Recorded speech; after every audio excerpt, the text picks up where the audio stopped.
Rafael Dos Anjos versus Michael Chiesa takes place in the co-main event of UFC Fight Night 166 on ESPN Plus 24. Raleigh Blaydes versus JDS. I can't wait for this fight to happen. The welterweight division right now is on fire. If you want to get a big win, have a big win in the UFC welterweight division because there is opportunity up for grabs. Big names all round, and one of those big names for Michael Chiesa is Rafael Dos Anjos. If Chiesa can get past Dos Anjos, I mean, you're talking one fight away from a title shot. You know, like, you're in the conversation for a title if you win one more fight past Dos Anjos at this point. Dos Anjos, forever at the top of every division that he's in, always a fucking veteran, top dog of a division. But seeing recent events with Rafael Dos Anjos, I mean, he's lost 3 out of his last 4. Yoel Romero vibes going on, you know. I mean, he lost to Leon Edwards in his last fight, got out-wrestled by Leon Edwards in certain occasions, who is a striker, not known for his wrestling whatsoever.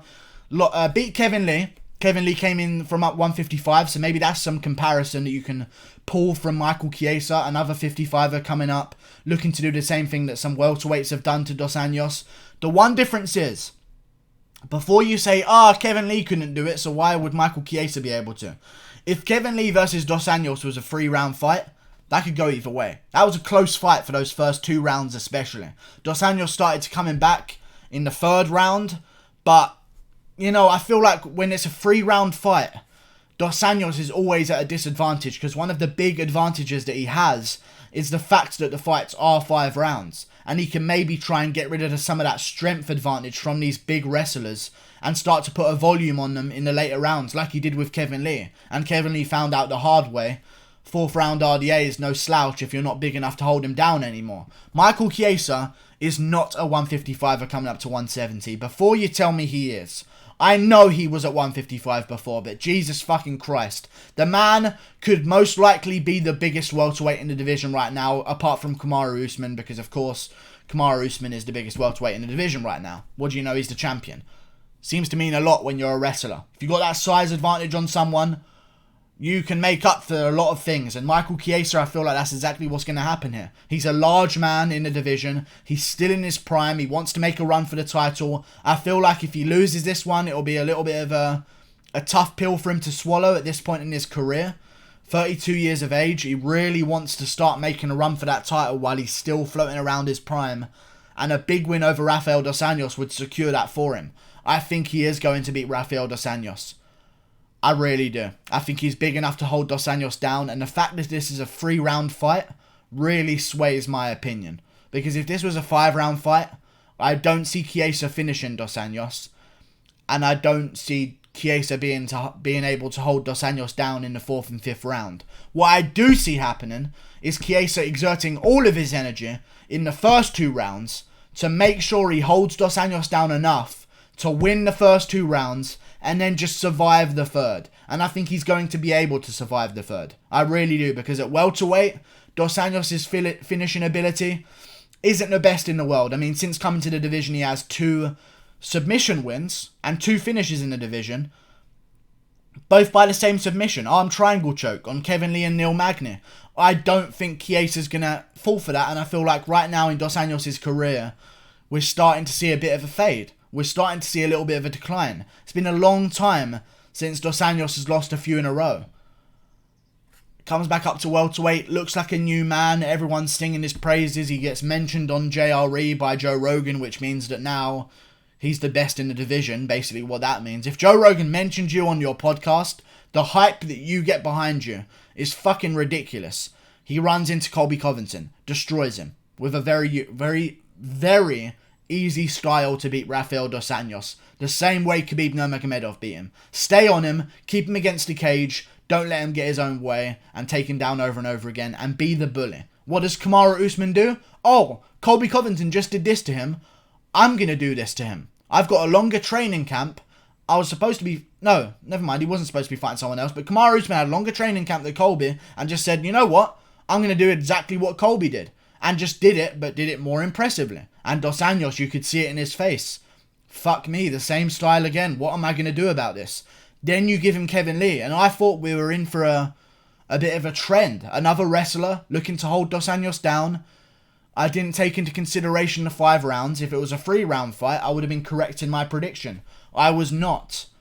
Kevin Lee was not able to get it done. But the fact that this is a 3-round fight right now is very important, because Michael Chiesa does gas out. I haven't seen it happen at welterweight, but I can only assume that he would gas out in those 4th and 5th rounds against a smaller guy who cuts way less weight in RDA that's known for his cardio. 5 rounds would be dangerous for Michael Chiesa. I feel like in the 3-round fight, he's going to be able to hold RDA down enough in the first 2 rounds to win the rounds 1 and 2. And in the 3rd round, he's going to be aware enough, and Dos Anjos isn't going to have the power enough to finish him in that 3rd round. Chiesa's going to survive the 3rd round and get out of there with a unanimous decision victory. And I think it's going to be a great thing for the division. A great thing for the division.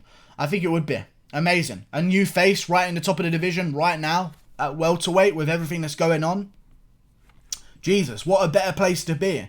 I actually feel like there's a lot more on the line here than people might think. Because recency is a big thing. Okay, and if you haven't been in the cage for a very long time, you start to be forgotten about. And the people that have just fought are always hot off the brain. You know, when you're thinking about opponents for someone, you think about the guys that you've just seen whoop ass. If Dos Anjos can beat Michael Chiesa and maybe call out Conor McGregor, there is fucking storyline there. And that way you can do Masvidal versus Usman, and RDA isn't the biggest welterweight in the world for Conor McGregor. And that's a very close fight between the pair of them. There is story behind Rafael Dos Anjos and Conor McGregor. And there's some stakes on the line. Well, for Michael Chiesa, and what I really think is most likely going to happen, instead of the McGregor fight being on the line, would be the Stephen Wonderboy Thompson fight potentially being on the line, and in the middle of the year. I know they're going to Brazil for UFC 250. That's going to happen in Brazil. I mean, what better fight to have on the main card than Dos Anjos versus Wonderboy in Brazil? It makes a level of sense. And if Michael Chiesa's the winner, then hey, do Michael Chiesa versus Wonderboy again on the main card of a pay-per-view. It could be in Brazil. It could also be somewhere in the US. It'll probably do better numbers in the US, seeing as they're both American. It makes a lot more sense that way. But there's a lot of stakes. There's a lot on the line here, guys. I don't think people are paying enough attention. Rafael Dos Anjos has a very important ranking spot. I believe he's number 5 right now. I believe he's number 5. That is a high number in the division. If you beat the number 5 guy, Michael Chiesa, then you beat Wonderboy. I'm not saying that's going to happen yet, but let's say he beats Dos Anjos and then beats another top-ranked guy. We're talking title elimination bouts. That's how this works. And it's the same story for Wonderboy. If Wonderboy goes out there and beats the winner of this fight, we're talking title elimination bouts. The welterweight division's wide open. We've got Usman Masvidal waiting to happen. Other than that, you've got Leon Edwards and Tyron Woodley looking to figure things out. And the rest of the division is kind of just figuring itself out right now. And whoever can end up on top by the time that the dust has settled from Usman vs Masvidal and Leon Edwards vs Tyron Woodley is going to be in a very, very good position to maybe even take on a Colby Covington. Maybe if Dos Anjos wins this one, there could be a Colby Covington rematch on the line instead of the Wonderboy fight. Who knows? Oh my god! Oh my fucking god! If Dos Anjos wins and he wants to go to UFC 250 in Brazil, send Colby there. Send Colby to... I'm getting so excited out of nowhere. Send Colby to Brazil. UFC 250. Co-main event. I don't care how good the rest... Listen, Colby is a bigger name than a lot of people give him credit for. I think a lot of people look at Instagram followers and think that Colby Covington isn't a big name. He's a big fucking name. Okay? A real big name. And he adds a lot of value to a pay-per-view, especially against someone who he can talk shit to. So if we do a UFC Brazil in UFC 250, a pay-per-view event, you're going to need a good title fight on the line. I'm guessing Nunes is going to be shifted in there against some kind of nobody.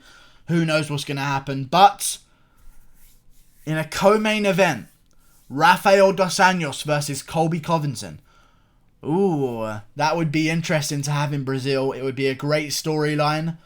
Even Michael Chiesa, maybe Colby Covington will mention something about his mum, and that'll get him going. You know? Don't ever talk shit about Michael Chiesa's mum. Who knows what's going to happen? But I know one thing. Colby Covington is going to be looking very carefully at these next few fights, because he's looking to plot his next move. Like and subscribe. Thank you for watching. And same with Conor McGregor. He's looking to plot his next move as well. There's a lot on the line here, boys. There is a lot on the line. Like and subscribe. I've got Michael Chiesa winning by unanimous decision, wins the first 2 rounds, loses the third. Click that button there. Goodbye. See you later.